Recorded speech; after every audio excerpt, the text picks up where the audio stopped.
अस्सलाम, this is Faisal Aslam और इस वीडियो में हम बात करेंगे जून के महीने के करंट अफेयर्स की, जो कि मुख्तलिफ PPSC, FPSC, NTS, PMS, CSS, OTS, UTS, PTS और इस तरह के डिफरेंट पेपर्स में पूछे जा सकते हैं। So let's just begin. सबसे पहले बात करते हैं फेडरल बजट 2020-21 की। 12 जून 2020 को ministry of industries and production Hammad Azhar ने ये प्रेजेंट किया है नेशनल असम्बली में। इसका टोटल आउटले जो है वो 7,294 बिलियन है, 7.2 ट्रिलियन रुपीज़। 70 बिलियन रुपए जो हैं, 70 अरब रुपए, वो कोविड-19 के लिए रखे गए हैं। मुख्तलिफ जो इसके प्रोजेक्ट्स हैं, public sector development program PSDP, इस एब्रिविएशन को भी याद रख लें। 2020-2021 के लिए 1324 बिलियन 1.3 ट्रिलियन रुपीज़ रखे गए हैं। डिफेंस अफेयर्स और सर्विसेज यानी दिफा के लिए और मिलिट्री सर्विसेज के लिए 1289 बिलियन रुपीज़ रखे गए हैं। कुछ जगहों पर 1.3 ट्रिलियन लिखा है, तो दोनों में से जो भी ऑप्शन आपको नज़र आया आपने वहीं उसको टिक करना है या चूज़ करना है। गवर्नमेंट सर्वेंट्स की सैलरीज और पेंशन में किसी तरह का कोई इजाफा नहीं किया गया। इस बजट में किसी तरह का कोई भी टैक्स जो है वो भी इम्प्लीमेंट नहीं किया गया। हायर एजुकेशन कमीशन के लिए 64 बिलियन रुपीज़ जो हैं वो रखे गए हैं। इसके साथ साथ ज़मीनी तौर पर मैं बताता जाऊं कि एजुकेशन के लिए सिर्फ ये 64 बिलियन 64 बिलियन ही नहीं, बल्कि इसके अलावा चूँकि जो एजुकेशन और हेल्थ सेक्टर है वो वफाक के बजाय, फेडरल के बजाय सूबों की डोमेन बन गई है, इसलिए पंजाब का जो बजट पेश किया गया उसमें 350 बिलियन रुपए रखे गए एजुकेशन के लिए, स्कूल एजुकेशन के लिए। सिंध ने अपने बजट में 244 बिलियन रुपीज़ रखे हैं। KPK ने 39 बिलियन और बलूचिस्तान ने 63 बिलियन रुपए जो हैं वो अपने बजट में एजुकेशन के लिए मुख्तस किए हैं। उसके बाद सैयद मुनव्वर हसन साहब फौत हो गए हैं इसी महीने में, जून के महीने में। 26 जून 2020 को कराची में ये फौत हुए हैं। ये जमात इस्लामी के एक्स अमीर थे, साबिक अमीर। मैंने एक चेन दे दी है। सबसे पहले मौलाना मौदूदी ने जमात इस्लामी को स्टार्ट किया था, उसके बाद मियाँ तुफैल ने इसको हेड किया एज अमीर, उसके बाद काजी हुसैन अहमद के बाद सैयद मुनव्वर हसन आए थे, और उनके बाद अब करंटली सिराजुल हक हैं। आपको थोड़ा सा आइडिया होना चाहिए किसने स्टार्ट किया और बाद में कौन कब किस वक्त इसका अमीर रहा। तारिक अजीज़ साहब द लेजेंडरी पर्सनैलिटी, बहुत मशहूर शख्सियत। पाकिस्तान टेलीविज़न के जो क्विज़ शो था नीलामकर 1974 में स्टार्ट किया गया था, उसके होस्ट थे ये। उसके बाद इस शो का नाम तारिक अजीज़ शो और बाद में बज़्म तारिक अजीज़ रख दिया गया। 26 नवंबर 1964 में जब PTV की नशरियात का आगाज़ किया गया, उस वक्त तारिक अजीज़ साहब वो पहला चेहरा थे जो PTV पे नज़र आए, और ये पहले अनाउंसर थे PTV के। इसके बाद मुख्तलिफ बुक्स के बारे में पूछा जाता है PPSC के पेपर्स में कि कौन सी बुक किसने लिखी है। तो चूँकि तारिक अजीज़ साहब रिसेंटली फौत हुए हैं 17 जून 2020 को, तो इसलिए हो सकता है कि इनकी किसी किताब को पूछा जाए कि इस किताब के मुसन्नफ़ का नाम बताएं। हमजाद द दुख, ये इनकी पंजाबी पोइट्री कलेक्शन है। इकबाल शनासी, इन्होंने इकबाल के बारे में लिखी है। हज़ार दास्तान, इनके जो उर्दू कॉलम शाये होते थे न्यूज़पेपर्स में, उनकी कलेक्शन है। उसके बाद फुटपाथ से पार्लियामेंट तक भी किताब इनकी है। 17 जून 2020 को लाहौर में 84 साल की उम्र में फौत हुए।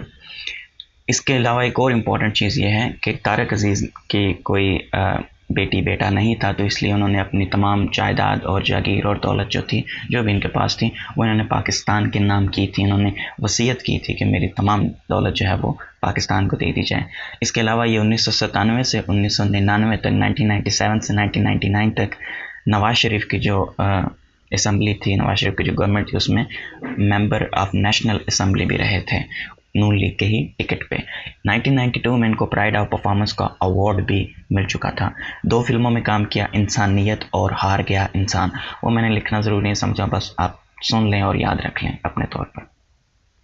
जस्टिस काजी फैज़ ईसा सुप्रीम कोर्ट के जस्टिस हैं, और इससे पहले ये 2009 से 2014 तक 5 साल chief justice Balochistan high court भी रह चुके हैं। ये काजी मोहम्मद ईसा के बेटे हैं, एसोसिएट ऑफ कायद आज़म के बहुत करीबी साथी थे काजी मोहम्मद ईसा। पाकिस्तान के जो चीफ जस्टिस की लाइन है उसमें इनका अभी तीसरा नंबर होगा। मौजूदा करंटली गुलजार अहमद हैं, चीफ जस्टिस गुलजार अहमद। ये 2019 से 2022 तक रहेंगे।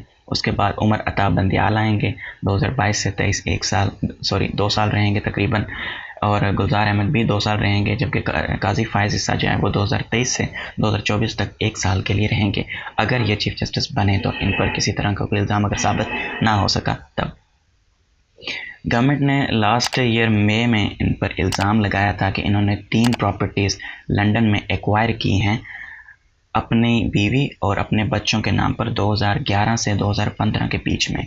लेकिन इन प्रॉपर्टीज़ को चीफ जस्टिस काजी फायज़ ईसा हैं, इन्होंने अपने वेल्थ रिटर्न्स में शो नहीं किया, तो इसलिए ये करप्शन या इस तरह की बदउनवानी के मुर्तकब हुए हैं। सुप्रीम कोर्ट ने इस मामले की तहकीकात के लिए 10 रुकनी एक बेंच बनाया था, जिसको हेड कर रहे थे उमर अता बंदियाल, हमारे नेक्स्ट चीफ जस्टिस जो हैं। और इस बेंच ने प्रेसिडेंशियल रेफरेंस जो प्रेसिडेंट की तरफ से, गवर्नमेंट की तरफ से पेश किया गया था, उसको क्वैश कर दिया, उसको ख़त्म कर दिया है और उसको बेसलेस करार देते हुए कि प्रेसिडेंट इस बारे में इंक्वायरी नहीं करवा सकता, या जो भी है बहरहाल उसके जो भी कानूनी पेचीदगी है उसके बाद इसको क्वैश कर दिया गया, ख़त्म कर दिया गया। और इसके साथ साथ इनकी जो तीनों जायदाद हैं लंदन के अंदर, उनकी जो इंक्वायरी है उसके ऑर्डर्स भी दे दिए गए। ये फैसला 19 जून 2020 को है। आपको ये भी याद रखना चाहिए, आमतौर पर पनामा और इस तरह के जो फैसले थे उनकी तारीखें पूछी गई थी। एटलीस्ट तारीख ना भी पूछी गई हो तो मंथ पूछा जाता है कि किस मंथ में ये फैसला आया था प्रेसिडेंशियल रेफरेंस को क्वैश करने का। तो आपको थोड़ा सा आइडिया होना चाहिए कि जून में या 19 जून 2020 में ये फैसला आया था। 25 मई 2020 को Minneapolis Minnesota United states of America में एक अफ्रीकन अमेरिकन को पुलिस वाले ने कत्ल कर दिया था। उस पे इल्ज़ाम ये था कि उसने $20 का जो एक नोट है वो जाली दिया। पुलिस वहाँ पहुँची, उन्होंने उसे अरेस्ट करने की कोशिश की, शायद उसने कुछ थोड़ी बहुत रेजिस्टेंस की और जिसकी वजह बाद फिर एक पुलिस वाले ने उसके साथ ये जो आप तस्वीर में देख रहे हैं इस तरह का रवैया रखा। बाकी 2 पुलिस वालों ने उसके हाथ और पाँव पकड़ के रखे और एक पुलिस वाला जो है वो जेब में हाथ डाल के बड़े पुरसुकून अंदाज में उसकी गर्दन पे इसने अपना घुटना जो है वो 8 मिनट 40 सेकंड तक रखा। इसके बाद के वो मुसलसल तकरीबन 5-6 मिनट के अंदर अंदर उसने कुछ 16 मरतबा कहा आई कांट ब्रीथ, मैं सांस नहीं ले रहा, सांस नहीं ले सकता। खैर उसके बाद वो फिर यहीं कहते कहते मर गया। और बाद में फिर ये जो पुलिस वाला है डेरेक चौविन, इसको पहले 3rd डिग्री मर्डर और फिर 2nd डिग्री मर्डर के केस में अरेस्ट कर लिया गया। मरने वाले अमेरिकन अफ्रीकन का नाम जॉर्ज फ्लाइड था और उसके बाद जो हुआ वो हिस्ट्री है। 1st degree murder, 2nd degree murder, 3rd degree murder अब ज़मीनी तौर पर यहाँ पर आ गया तो मैं आपको ये भी बता दूं कि 1st डिग्री मर्डर इंटेंशनल होता है और प्री प्लान्ड होता है। मतलब एक तो जानबूझ के वो बंदा कत्ल कर रहा है और दूसरा ये कि वो उसने पहले से इस चीज़ की प्लानिंग की हुई है। 2nd डिग्री मर्डर इंटेंशनल होता है, जानबूझ के कत्ल किया गया होता है लेकिन उसकी प्री प्लानिंग नहीं होती और ये उस कत्ल के अंदाज से ज़ाहिर होता है कि इसने इस चीज़ का पहले सोचा हुआ नहीं था लेकिन कत्ल जानबूझ के किया है। 3rd डिग्री मर्डर ये होता है अनइंटेंशनल और अनप्लान्ड, जानबूझ के भी नहीं होता और प्लानिंग भी नहीं होती। हीट ऑफ द मोमेंट, वक्ती तौर पर जो गुस्सा होता है उसमें कुछ ऐसा हो जाता है कि अगला बंदा कत्ल हो जाता है, तो उसको 3rd डिग्री मर्डर कहा जाता है। पहले इस जो ऑफिसर था इस पर डेरेक चौविन, इस पर 3rd डिग्री मर्डर लगाया गया कि इसने जानबूझ के नहीं किया बल्कि इससे हो गया, ना इसने प्लानिंग की थी इस चीज़ की और ना ही इसने जानबूझ के किया। लेकिन फिर कहा गया कि ये 2nd डिग्री मर्डर है, इसने जानबूझ के किया, अगरचे इसकी प्लानिंग नहीं थी लेकिन जानबूझ के इसने उस बंदे को कत्ल किया, जॉर्ज फ्लाइड को। PIA plane flight 8303 Airbus A320, आपको ये दोनों नंबर याद रखने चाहिए।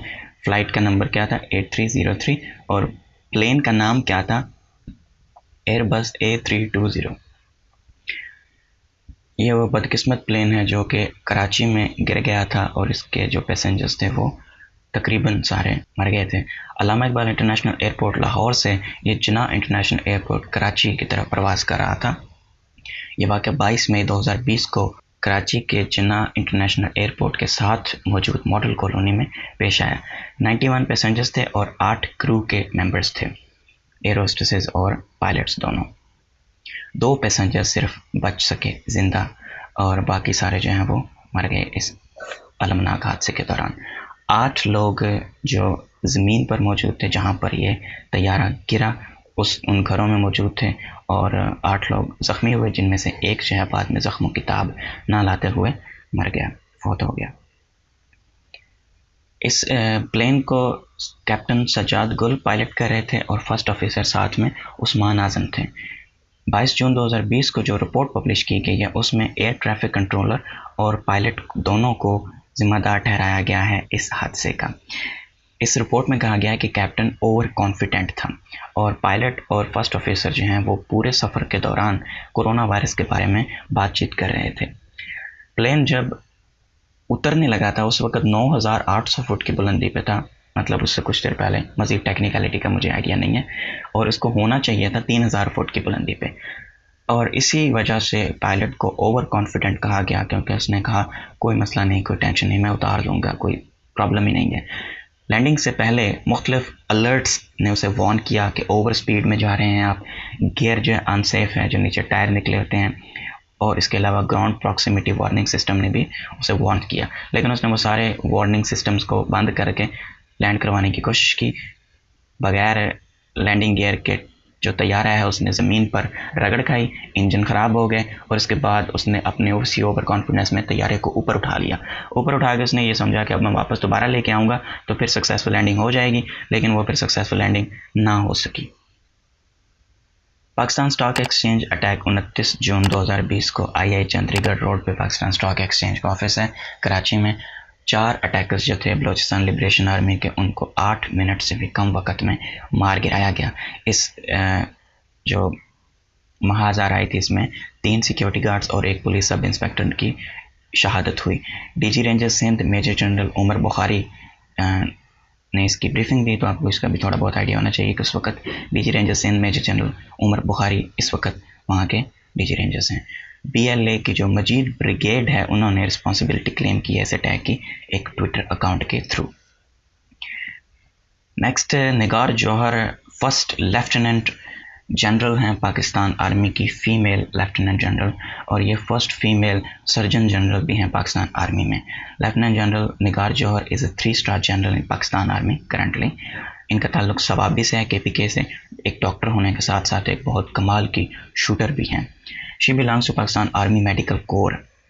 अब तक total 5 major generals Pakistan army में आ चुकी हैं जो ख़वातीन थीं। सबसे पहले मेजर जनरल जो पाकिस्तान आर्मी में आई उनका नाम शाहिदा मलिक था, उसके बाद शाहिदा बादशाह, फिर ये 3rd वुमेन थीं जिनको मेजर जनरल के ओहदे पे तरक्की दी गई, निगार जौहर, और करंटली इनको मेजर जनरल से आगे लेफ्टिनेंट जनरल के ओहदे पर तरक्की दे दी गई है।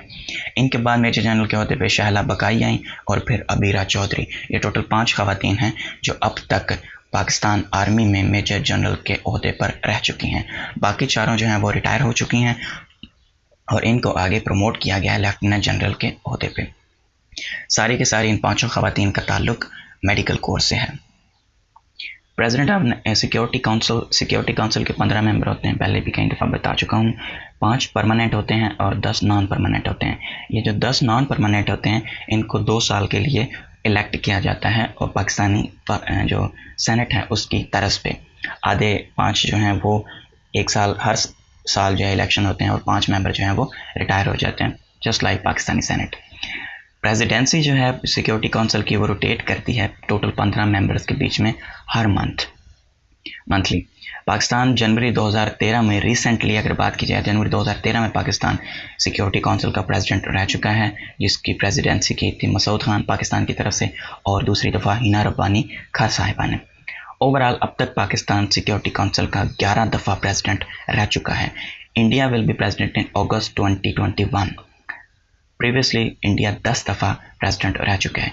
इंडिया को non permanent member of United nation security council 17 जून 2020 को चूज़ किया गया है, इलेक्ट किया गया है, इसलिए मैंने ये क्वेश्चन जून के करंट अफेयर्स में ऐड किया है। 75th United Nations happy birthday. Charter of United Nations was signed on 26 June 1945। San Francisco में यूनाइटेड नेशंस का जो चार्टर है वो 26 जून 1945 को साइन किया गया था और इफेक्टिव हुआ था 24 अक्टूबर 1945। 26 जून 1945 को चार्टर की सालगिरह थी, यूनाइटेड नेशंस के चार्टर की साइनिंग की सालगिरह थी, और 24 अक्टूबर 1945 को जब प्रॉपरली यूनाइटेड नेशंस की फॉर्मेशन हुई वो यूनाइटेड नेशंस का 75th बर्थडे होगा। यूनाइटेड नेशंस की तारीख में पहली दफ़ा इस सितंबर को कोरोना पैंडेमिक की वजह से वर्ल्ड लीडर्स न्यूयॉर्क में इकट्ठे होकर स्पीचेस डिलीवर नहीं कर पाएंगे। रफ़िया अरशद वो वाहिद खातून हैं जिनको इस दफ़ा फर्स्ट हिजाब वेयरिंग मुस्लिम डेप्यूटी डिस्ट्रिक्ट जज हैं। यूनाइटेड किंगडम ने इनको डेप्यूटी डिस्ट्रिक्ट जज के ओहदे पर फाइज किया है और ये साथ साथ हिजाब भी पहनती हैं। 30 जून 2020 को अरेस्ट वारंट इशू किया है ईरान ने अमेरिकी सदर डोनाल्ड ट्रंप और साथ में 30 और लोगों का, जिनको ईरान समझता है कि वो उसके जनरल कासिम सुलेमानी की किलिंग में इन्वॉल्व थे।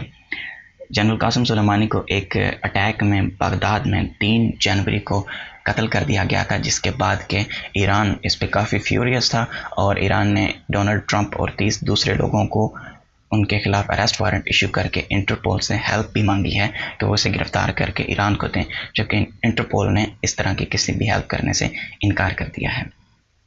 इसके अलावा कुछ मिसलेनियस छोटी मोटी टिडबिट्स जो हैं, ईरान ने एक न्यू करेंसी मुतारफ़ करवाने का ऐलान किया जो कि तोमान है।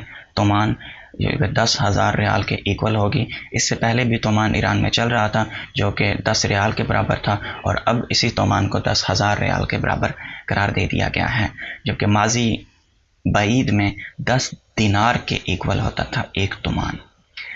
Mahmad Bozdag is the writer of the रील इज़ अर्तुगरल। द रील इज़ अर्तुगरल काफ़ी मशहूर ड्रामा है, तुर्किश ड्रामा है। तो अगर उसके बारे में पूछा जाए कि इसके राइटर कौन है तो वह महमद बोजदाग हैं। इसके साथ साथ मलाला यूसुफजई ने ऑक्सफोर्ड यूनिवर्सिटी से ग्रेजुएशन कंप्लीट कर ली है। उमर अकमल को 3 साल के लिए क्रिकेट से बैन कर दिया गया है।